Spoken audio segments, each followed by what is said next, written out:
Hello everyone, welcome back to our channel Suraj the sun. আজ মহাশিবরাত্রি, আর বিয়ের পরে এটা আমার প্রথম শিবরাত্রি। মন্দিরে রেডি হয়ে বেরোচ্ছি, তাই ভাবলাম তোমাদের সাথে ছোট্ট একটি ভিডিও করে শেয়ার করি। মন্দিরে যাচ্ছিলাম আমি, মা এবং বাবান।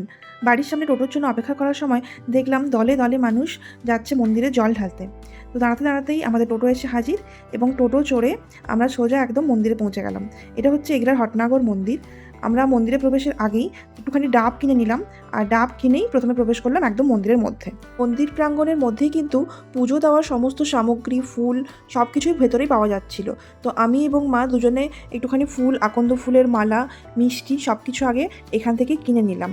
আর এরপরে সোজা চলে গিয়েছিলাম মন্দিরের পুকুর ঘাটে, কারণ মন্দিরের ভেতরে প্রবেশ করার আগে পুকুর থেকে পা এবং হাত ধুয়ে তারপরেই মন্দিরে প্রবেশ করব।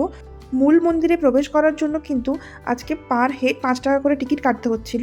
তো আমরাও টিকিট কেটে নিয়ে মন্দিরের ভেতরে প্রবেশ করলাম। যদিও মন্দিরে আমরা সকাল সকাল গিয়েছিলাম, কিন্তু এতটাই ভিড় ছিল তখন থেকেই যে একসঙ্গে পুজো দিতে পারিনি। প্রথমে মা এবং তারপরে আমি শিবলিঙ্গে জল ঢেলে ওখানে প্রণাম করে ওখান থেকে বেরিয়ে এলাম পুজো দেবো মন্দিরের বাইরে। জানো তো, আগে কিন্তু মন্দিরের ভেতরেই সবাই পুজো দিত, কিন্তু ভিড় এড়ানোর জন্য মন্দির কর্তৃপক্ষ থেকেই এখন মন্দিরের বাইরে এভাবে সবাই পুজো দেয়। এমনকি মন্দিরের ভেতরে ধূপ জ্বালানোটাও বারণ।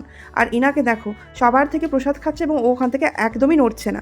যাই হোক, প্রথমেই মা পুজো দিয়ে নিয়েছিল, এবং তারপরে আমি এবং বাবান দুজনে পুজো দিয়ে ঠাকুরের কাছে মনস্কামনা জানিয়ে ঠাকুরকে প্রণাম করে নিলাম। আর এরপরে ধূপ জ্বালালাম, এবং এখানেই আমাদের পুজো কমপ্লিট হলো।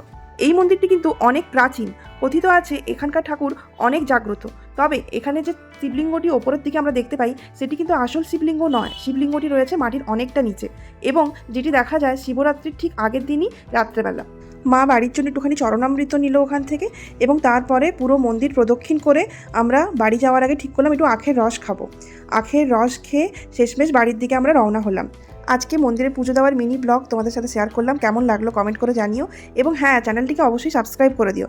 দেখা হচ্ছে পরে অন্য কোনো ভিডিওর সঙ্গে। ততক্ষণের জন্য আজকে টাটা।